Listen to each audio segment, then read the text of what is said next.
He wasn't gaining weight, and then he started losing weight. He would eat and swallow, but then it would spit right back up. He would not be able to hold anything down. So he just was not growing.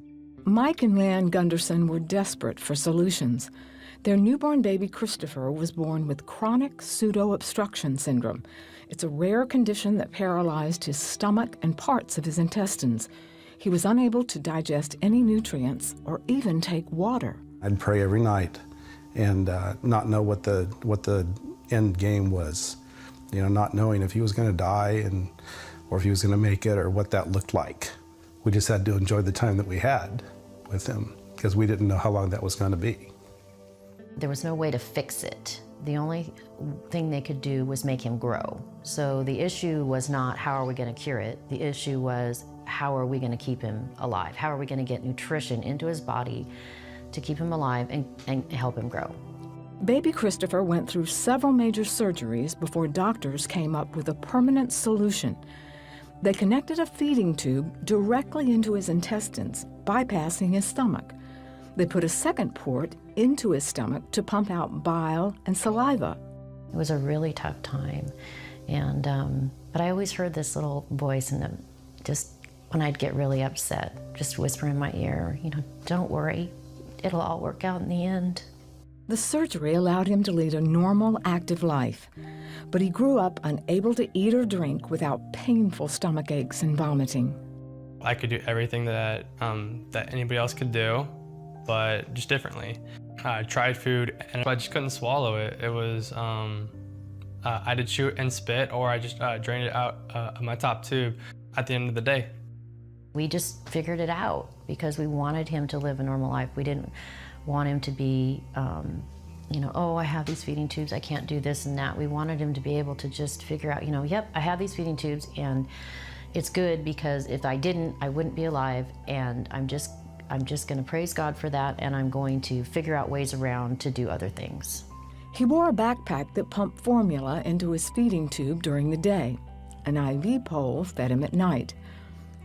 Christopher lived with his condition for 16 years, until one day his family brought him to a healing service led by evangelist Bruce Van Natta. During the whole sermon that he was talking, I felt like a pulse in my stomach the whole entire time.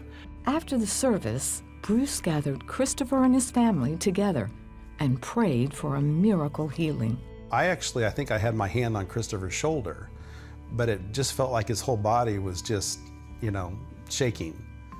That G-tube is just vibrating really super, super fast underneath this t-shirt, and I noticed this, so I'm looking at it and I'm watching it and I'm thinking, I've never seen it do that before. And then that vibration starts to just like follow the pattern of his intestines. I can see it moving down his stomach down into the second tube, which was the J tube. And then the J tube started doing it too, and the whole thing is just doing this. I felt just a big shock go through my shoulder and through my stomach, and the pulsing, it felt like a pounding feeling in my stomach. I mean, you just knew what was happening and that he was being healed.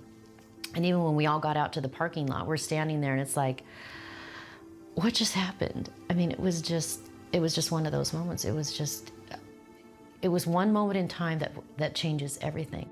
What I really feel like is that was God jump-starting my stomach back up with a shock. That night, his family went out to dinner, and Christopher ate the first full meal of his life with no complications. I just started swallowing more and more, and I got a bigger and bigger smile on my face, and I had a really good time. It was one of the best days of my life. I just swallowed as much as I can and had the whole plate and had a nice drink too. Christopher has been healed completely, and his feeding tube has been removed. Mike and Leanne say they are thankful for the long journey that brought a miracle healing to their son. The harder the journey, the better the reward. And that's kind of the way I look at it now, is it was a long journey, and wow, what a reward. God is so good, and he is so big and so compassionate, and And he can heal anything. Nothing is impossible for God. What is impossible for man is not impossible for God. Everything is possible for him.